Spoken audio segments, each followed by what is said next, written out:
Hello everyone, we're going to start another campaign. This time we'll be doing the Hindustani campaign from Dynasties of India and Age of Empires 2, Babur.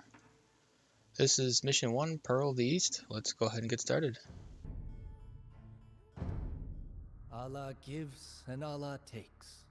I fear that I do not have much time left in this world, yet I cannot complain. My life has been an adventure, and for all my humility, I believe it has been extraordinary enough to be written about. You may accuse me of vanity, but I have decided to write the book myself. It should be good literature, after all. I dined with fine emirs and caroused with simple peasants on moonlit steppes. They waged wars and sat on thrones, only to lose them again. And it all began in the maelstrom of intrigue and bloody skirmishes that was my beloved Transoxiana, the melting pot of Persian high culture and nomadic traditions. To the east of Samarkand, my father ruled the fertile slopes of the Fergana Valley. Like all heirs of Tamerlane, he was a proud Timurid who sought to imitate his great ancestor. Unfortunately, Allah had not blessed him with a knack for warfare. After a few humiliating defeats, he decided to devote himself to his other passions: eating, drinking, and rearing pigeons. One day, as my father was climbing the stairs to check on his birds, Allah, in his infinite wisdom, decided that this model of gluttony had waffled on the earth for long enough. Halfway up to the dovecote, the stairs collapsed under him, and he fell to his death. And that is how I, Babur, came to be Lord of the Fergana Valley. Yet, like all transitions of power in our culture, it was not to be a peaceful one. Thanks to my dear mother, Kutluk, my Beys agreed not to abandon what surely appeared to be a dynasty in shambles. But my devious uncles were another matter. At that time, I was just a 14-year-old boy with nothing to my name, and my uncles, who had long desired the Fergana Valley, thought that my inheritance was ripe for the taking.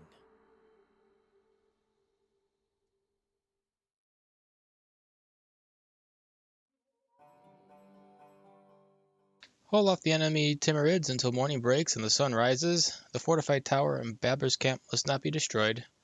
Babur and his mother Kutlug must survive. Okay.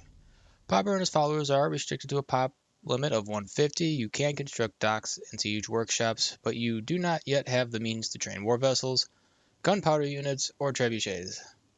Your cowardly opponents have gathered around your town to attack you under cover of darkness. Hold on until the night is over. As soon as the morning dawns, your enemies will withdraw and you can start establishing an economy. The residents of Samarkand are not your enemies. Focus on defeating the hostile Timurids who rule the city instead of harassing the peaceful townspeople. Rumor has it that the Uzbeks have also cast an eye on Samarkand. It can be assumed that their impressive army will not behave peacefully for very long, but it would not be wise to provoke them prematurely. Several indecisive Timurid princes may possibly be persuaded to join Babur. Visit these emirs in their camps when the time is right. It's our scouting report. Men sneak around in the shadows of our walls, my princess. Shall we get the boy to safety? These cowards snuck up in the dark of the night, but there is no need to fearfully hide.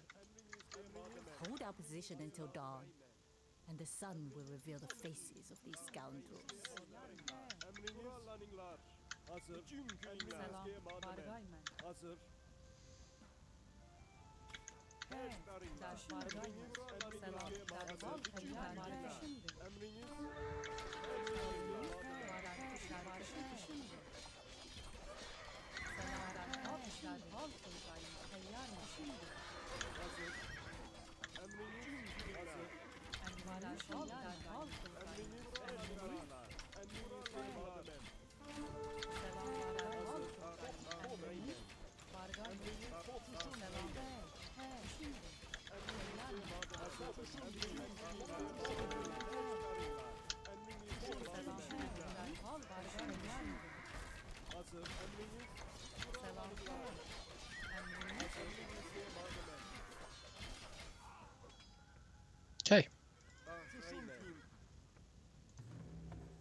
Oh, I could actually build units.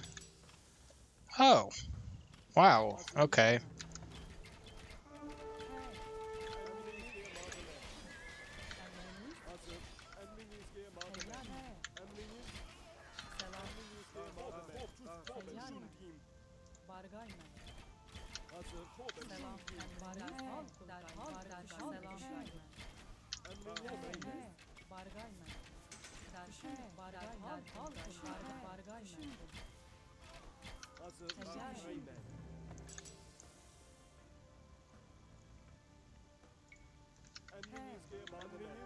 Just as I expected.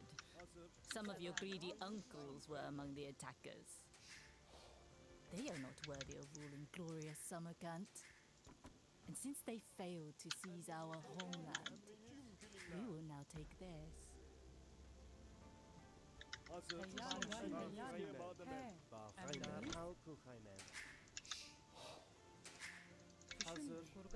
Do I have a market? I do. No, I don't. Okay, never mind.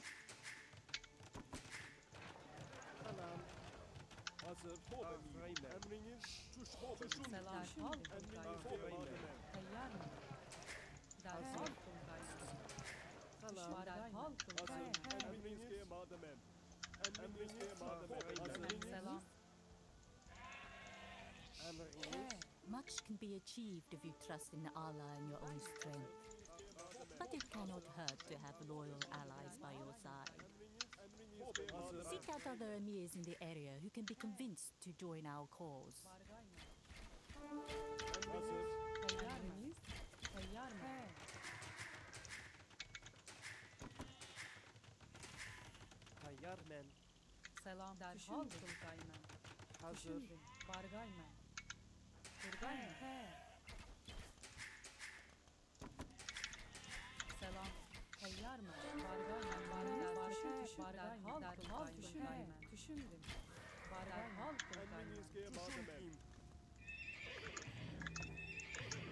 Okay, we got 2 production buildings.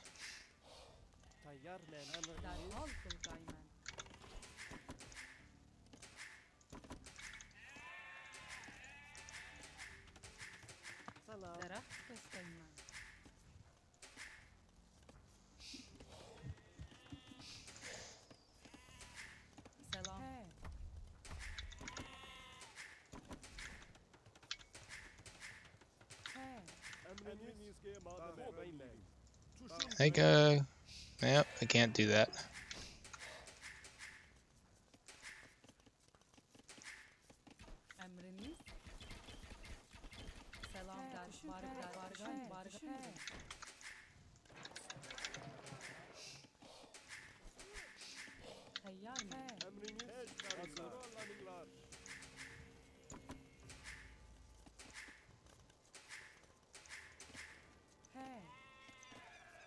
Send these sheep over here.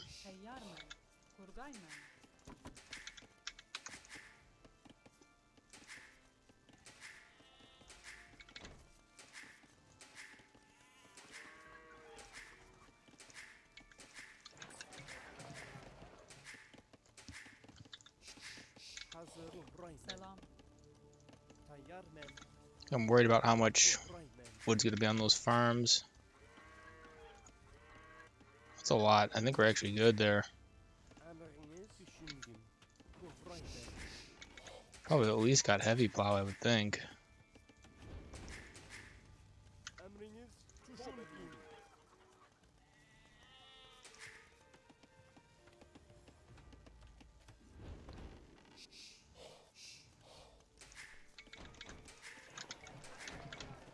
What is that? A trade cart? Okay, we need someone on gold.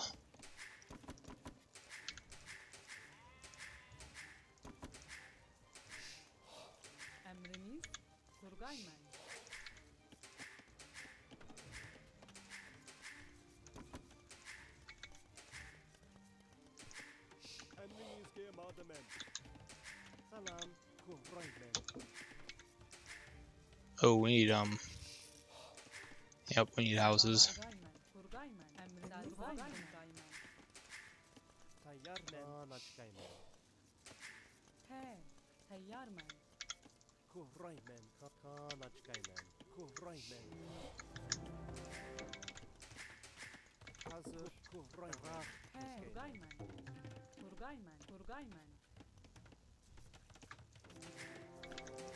Don't have a university either.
What is my pop cap? 150? Okay.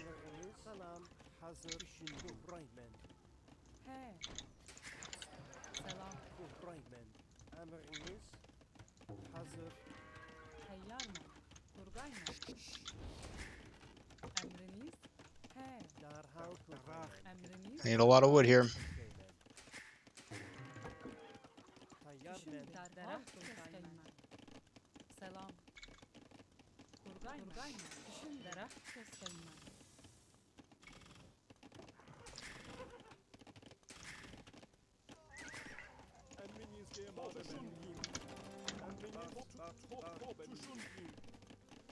Okay, I got nobles to visit.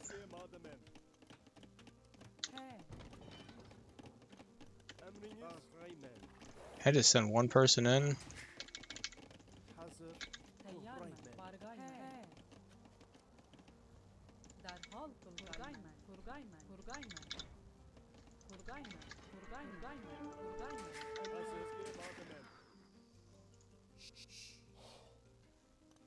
Okay, maybe those are just the castles I need to destroy.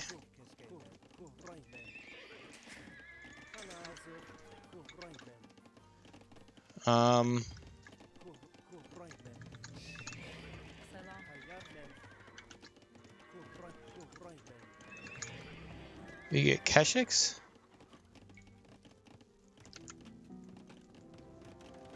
We don't get Trebs.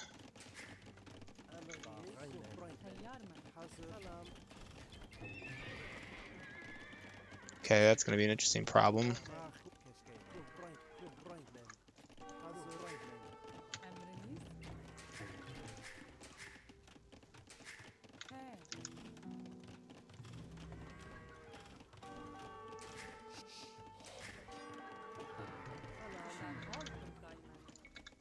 I think there's a hole there.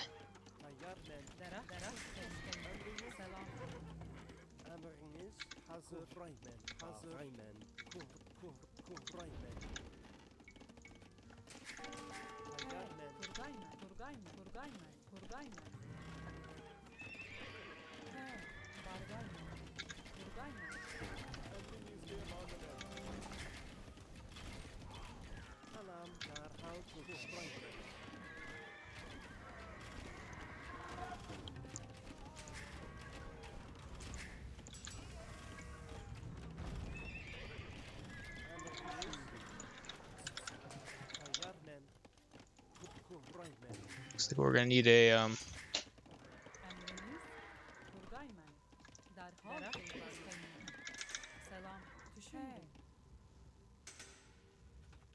okay.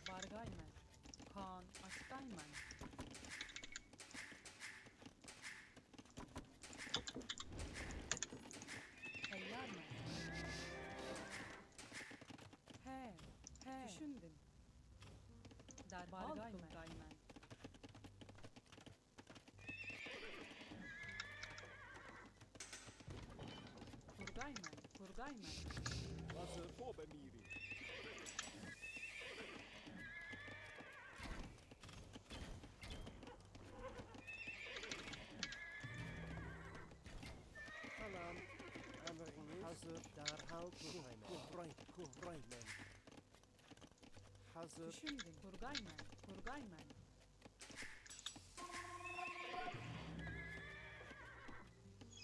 Almost got enough for heavy cav. There we go. Keshik would be nice.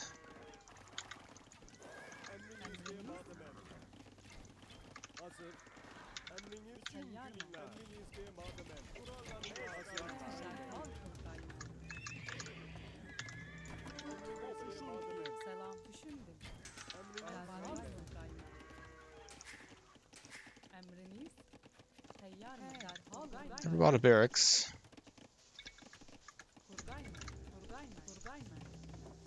These are wood and food.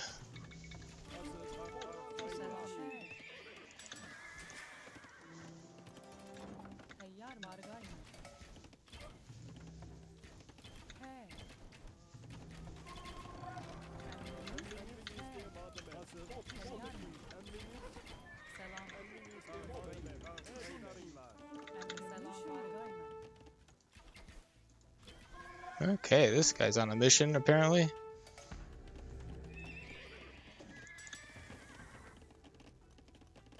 It's gonna be worth it. Might be if they get camels.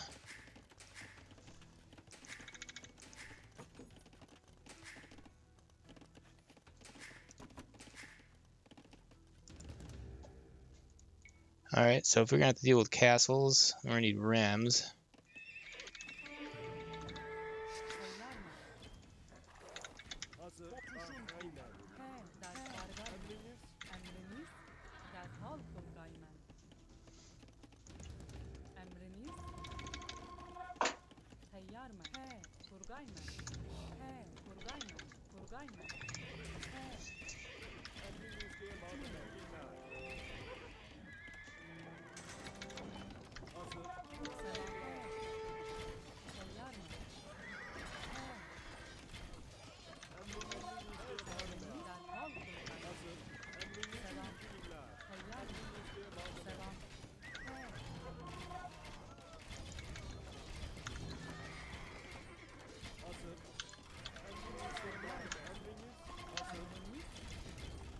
Oh, I can get siege ram, alright.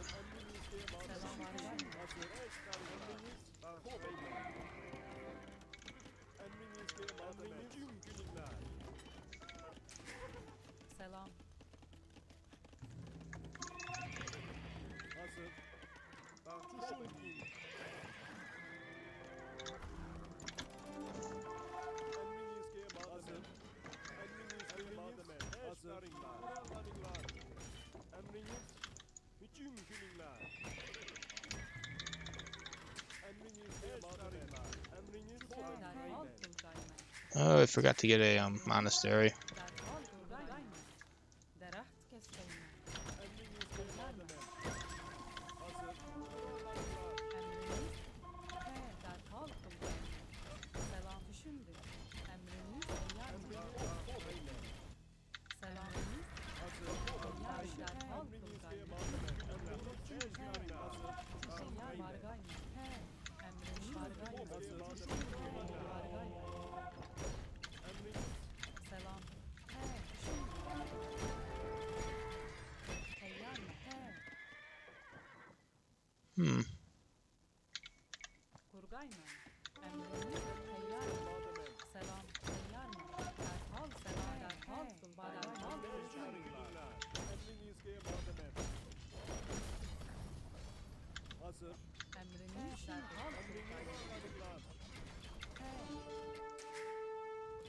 We have burned one of our enemy's camps.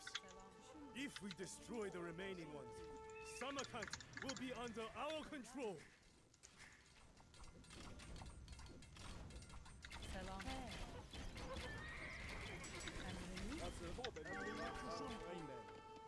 Emriniz? Emriniz. Salam.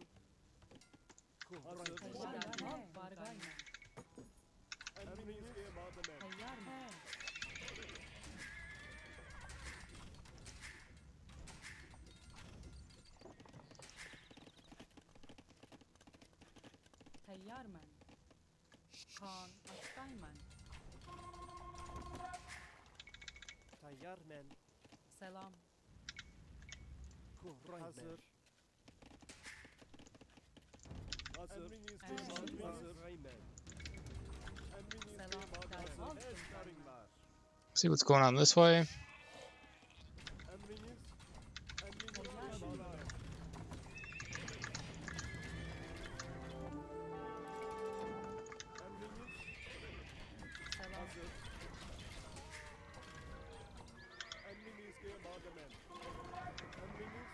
selam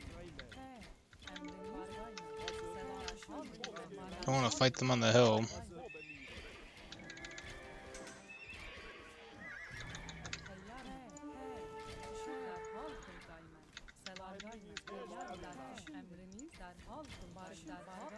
So we can get up here and level the playing field.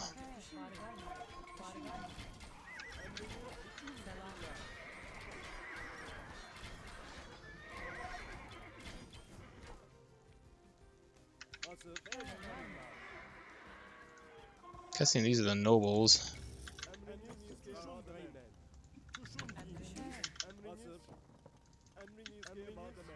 Oh.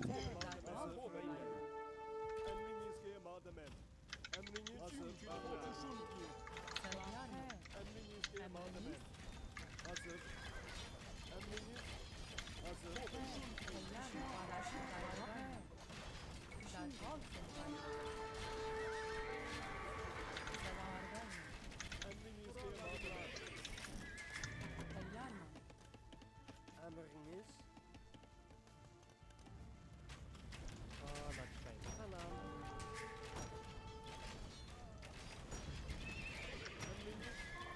Hazır. Emriniz. Hazır. We're just gonna steamroll this town here.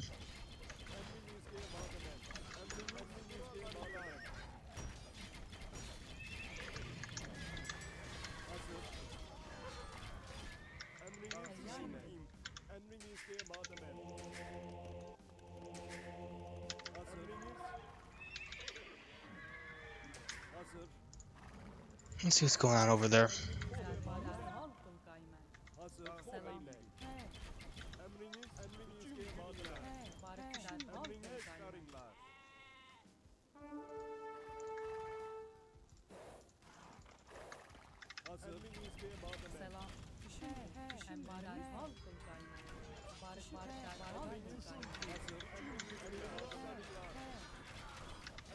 Your father was not exactly a religious man. Do you care more for pious people, Babur? Then bring me a holy relic.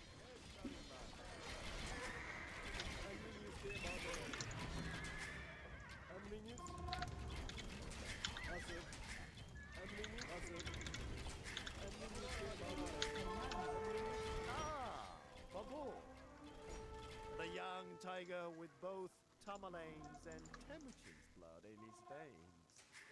Very well. Bring me 10 white horses, and we shall form an alliance following our traditional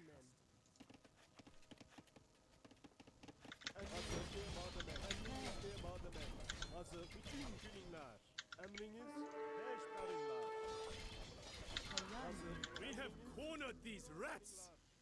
Destroy the last enemy camp, and Samarkand will be Babur's!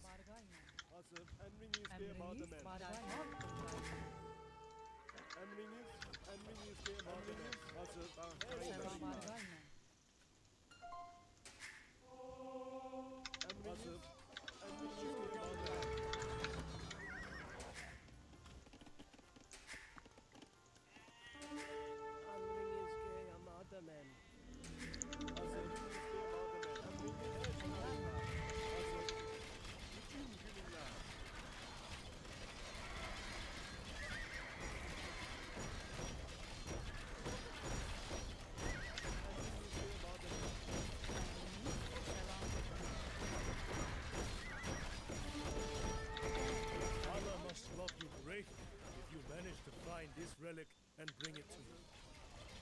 My dervishes and I will stand by your side in the coming battles, Babur. I could cry with pride and happiness. Samarkand, Tamerlane's dearest bride, is back in the hands of a true Timurid. And this man of honor is you, my son. As delightful as it is to watch these daft grandchildren of Tamerlane slaughter each other, it is getting a little boring. It is time to put an end to this juvenile struggle. I see your anger, my son. But it is good that the Uzbeks are so haughty. Derhal Tulgayman. Reckless opponents are easy to overcome.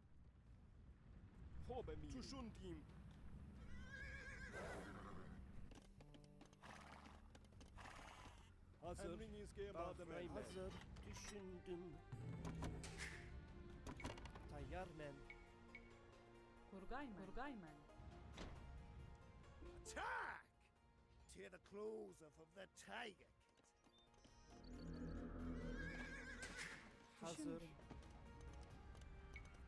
Kurgayman.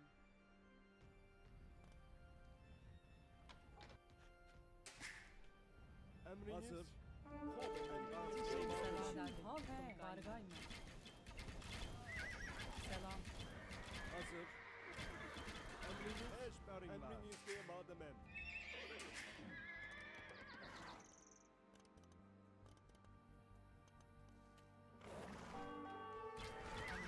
Derhal Tulgayman.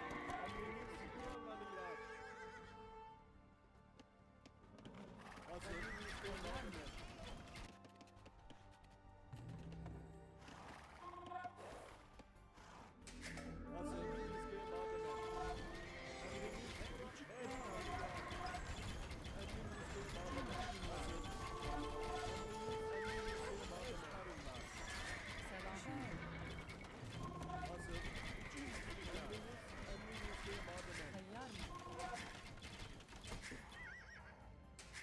I have no troops to spare, Babur. But my people report that the Uzbeks construct siege weapons in a nearby camp. I would rather see these powerful devices in your hands than theirs. Hazır. Emriniz. Hazır. Hazır. Emriniz.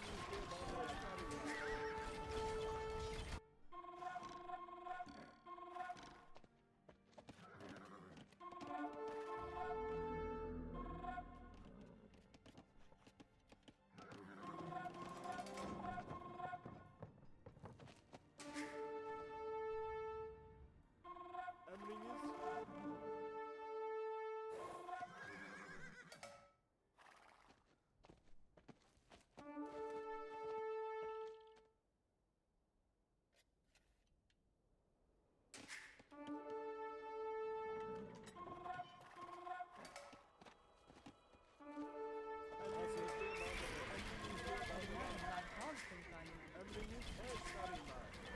Selam. Hazır. Derhal Tulgayman.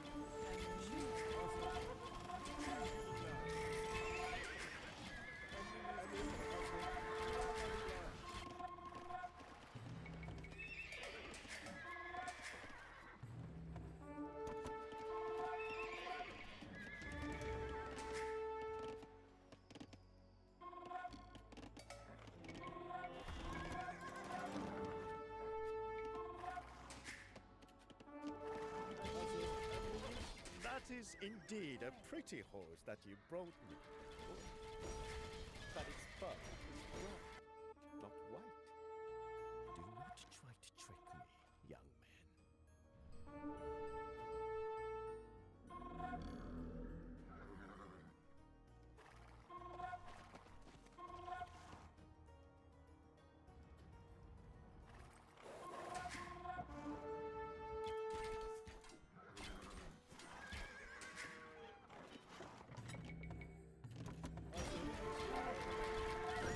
I see that you can be relied on. 10 splendid white horses, exactly as agreed. Come, man, henceforth, we We ride under the banner of the tiger. Well done, my boy. 2 influential Timurids have joined us. Skilled diplomacy is as good a weapon as a sword. Sometimes.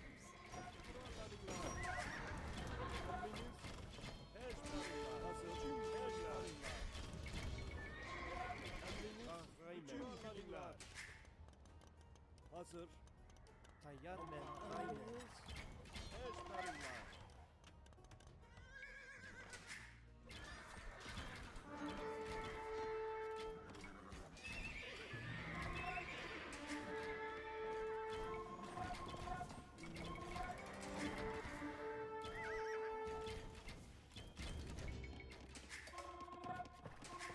Emriniz gemademen. Hücum bilinler.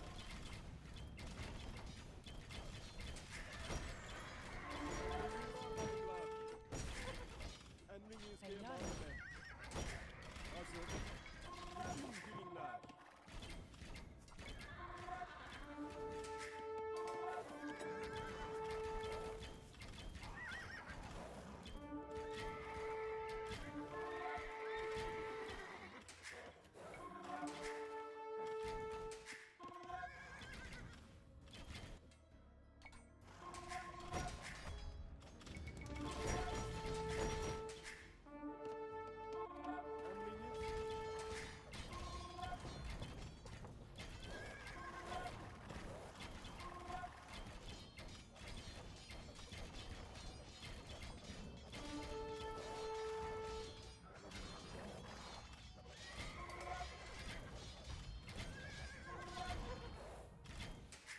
Emriniz gemademen. Hazır. Emriniz gemademen. Hazır. Tamam, emriniz. Kalat beyler.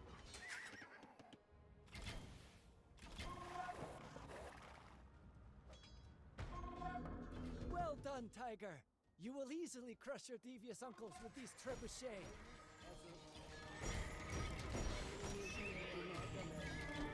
Tayyar men.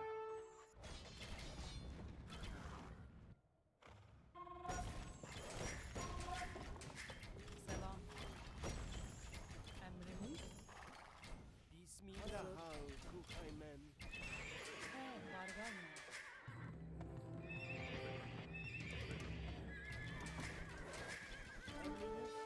Selam. Derhal kılgaymen. Emriniz gemademen.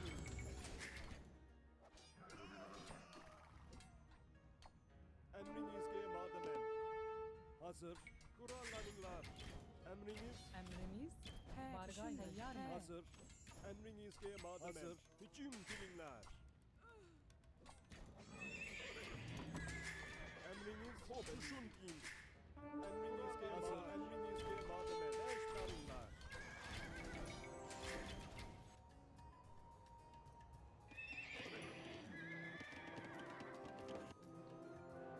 Emriniz. Hazır. Aynen. Kuhraymen. Hazır. Emriniz?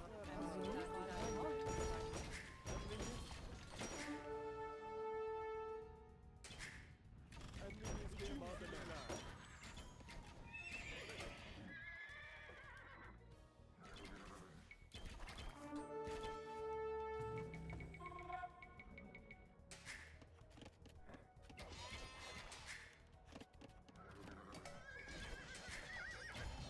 Hazır.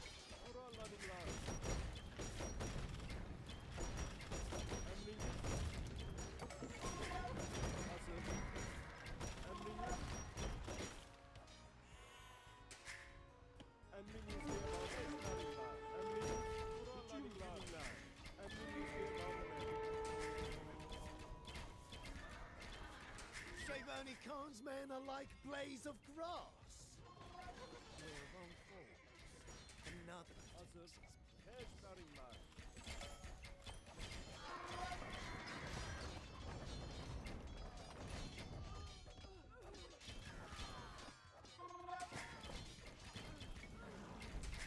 Teyyar mı? Selam. Bargayna. Emriniz?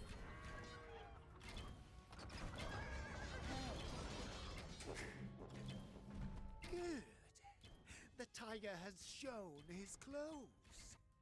Mark my words, Babur. We will meet again.